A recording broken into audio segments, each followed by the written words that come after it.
بسم اللہ الرحمن الرحیم۔ محترم سامعین و سامعات، آپ سن رہے ہیں تاریخ اسلام۔ ماقبل میں عرب کے مختلف حالات اور ان کی قسموں کو ذکر کیا، ان کی جہالت کو ذکر کیا۔ ماقبل میں عرب اور اس کے باشندوں کی نسبت جو کچھ بھی بیان ہوا، یہ ظہور اسلام اور بعثت نبوی صلی اللہ علیہ وسلم سے پہلے کی حالت ہے۔ اہل عرب کے اخلاق، عادات، معاشرت، مذہب، عقائد وغیرہ کی نسبت جو کچھ بھی ماقبل میں ذکر ہوا ہے، حضور اکرم صلی اللہ علیہ وسلم کے زمانے سے تقریباً 1 صدی پہلے تک کی حالت ہے، اور یہی حالت بعثت نبوی صلی اللہ علیہ وسلم تک قائم تھی۔ سامعین کرام، آپ خود غور فرمائیے کہ جن لوگوں میں حضور اکرم صلی اللہ علیہ وسلم مبعوث ہوئے اور جو اسلام کے اول المخاطبین ہیں، کس قدر پست اور ذلیل حالت میں تھے۔ آئندہ رسول اکرم صلی اللہ علیہ وسلم کی تعلیمات اور اسلام کے اثر سے عرب کے انقلاب کا حال سن کر زیادہ صحیح اندازہ ہو سکے گا کہ حضور اکرم صلی اللہ علیہ وسلم کی روحانیت اور اسلام کا اثر کس عظیم الشان طاقت کا نام ہے۔ اور یہ اندازہ اور کمی زیادہ صحیح اس وقت تک ہو سکے گا جب کہ بعثت نبی صلی اللہ علیہ وسلم کے وقت کی ساری دنیا پر ایک مجموعی نظر ڈالیں، اور پھر بعد میں یہ دیکھیں کہ اسلام نے ساری دنیا میں شائع ہو کر دنیا کی ہر حالت میں تغیر پیدا کیا۔ لہذا عرب کی مذکورہ حالت ظاہر کرنے کے بعد مناسب معلوم ہوتا ہے کہ ممالک عالم کی وہ حالت جو اسی مذکورہ عرب کی ہم عہد جہالت ہیں، نہایت ہی مختصر اور اجمالی طور پر پیش کی جائیں، بیان کر دی جائیں۔ اولاً ملک ایران کی حالت کو بیان کر رہے ہیں۔ ایران دنیا کی نہایت قدیم اور باعزت ملکوں میں شمار ہوتا تھا۔ عہد قدیم میں مہ آبادی مذہب اس ملک میں رائج تھا۔ پھر مہ آبادی مذہب کی اصلاح و تجدید کے لیے بہت سے پیشوایان مذہب بطور مجدد اس ملک میں ظاہر ہوتے اور اصلاح دین کا کام کرتے رہیں۔ اس سے پہلے دور کے ختم ہونے تک زرتشت نے دین آتش پرستی از سر نو جاری کیا، جو دین میں آبادی کی ایک اصلاح شدہ حالت کا نام سمجھنا چاہیے۔ زرتشت نے اپنے آپ کو ہادی برحق بتلایا اور بہت جلد ایرانی سلطنت اور ایرانی رعایا کا مذہب زرتشی دین ہو گیا۔ ایرانیوں نے غالباً دنیا میں سب سے زیادہ ترقی کی۔ تمام بر اعظم ایشیا میں ان کا تمدن غالب رہا۔ ان کی تہذیب ایشیا کے ہر ملک میں قابل تقلید اور ان کے اخلاق ہر ایشیائی قوم کے لیے قابل اقتداء سمجھے جاتے تھے، لیکن ان کی حالت ظہور اسلام کے وقت اس قدر خراب اور ذلیل ہو چکی تھی کہ وہ شرک میں مبتلا ہونے کے سبب اپنی ایک ایک خوبی برباد اور زائل کر چکے تھے۔ زرتش کو الہیائی صفات دے کر انہوں نے اپنے معبودان باطلہ میں شامل کر لیا تھا۔ خالق خیر اور خالق شر، دو معبود یزدان و اہرمن کے نام سے پوجے جاتے تھے۔ آگ کی پرستش اعلانیہ خوب زور شور سے ہوتی تھی۔ چاند، سورج، ستاروں، سیاروں کی پرستش بھی رائج تھی۔ چوری اور راہ زنی کا بھی ملک میں زور تھا۔ زنا کا رواج اس درجے ترقی کر گیا تھا کہ مزدک ناہنجار نے سر دربار کسرائے ایران کی بانوئے سلطنت کو بانوئے سلطنت کو بے عصمت کرنے کی فرمائش کی اور فرما روائے ایران نے اس کی اس نامعقول و حیا سوز جرأت کی مخالفت ضروری نہ سمجھی۔ آپس کی نااتفاقی و درندگی،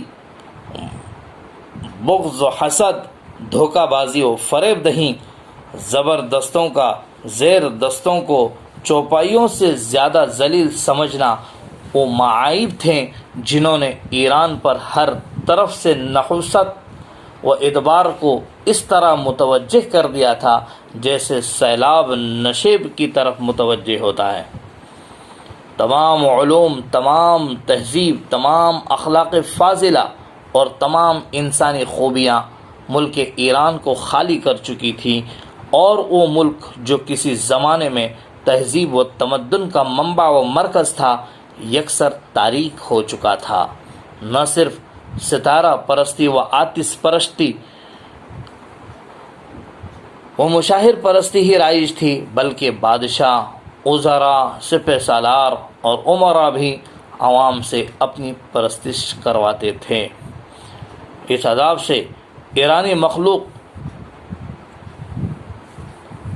اس وقت آزاد اور ملک کی تاریکی اس وقت دور ہوئی جب اس عذاب سے ایرانی مخلوق اس وقت آزاد اور ملک کی تاریکی اس وقت دور ہوئی جبکہ مسلمانوں نے حدود ایران میں فاتحانہ قدم رکھا۔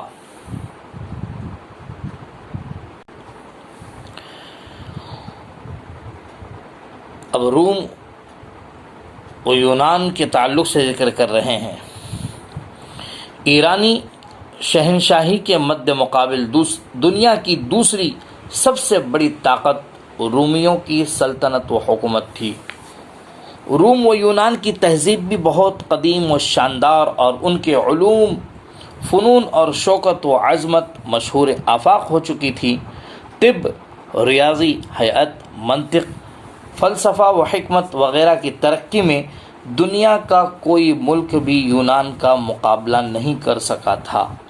اسی ملک میں سقراط، بقرات، لقمان، افلاطون اور ارسطو پیدا ہو چکے تھے۔ اسی ملک میں سکندر جیسا فتح مند اور ملک گیر بادشاہ پیدا ہوا تھا۔ یونانی قیصر، جس کا دارالسلطنت قسطنطنیہ تھا، نہ صرف شہنشاہ بلکہ دینی پیشوا بھی سمجھا جاتا تھا۔ باوجود ان مادی اور علمی ترقیات کی 6ویں اور 7ویں صدی عیسوی میں روم اور یونان اس قدر ذلت اور پستی کی حالت کو پہنچ چکے تھے کہ ایران کی تاریکی روم و یونان کی تاریکی سے ہرگز زیادہ نہ تھی۔ جس طرح ایران میں ہر مقروض اپنے آپ کو بطور غلام بیچ ڈالتا تھا، اسی طرح یونان میں غلاموں کی کئی قسمیں تھیں۔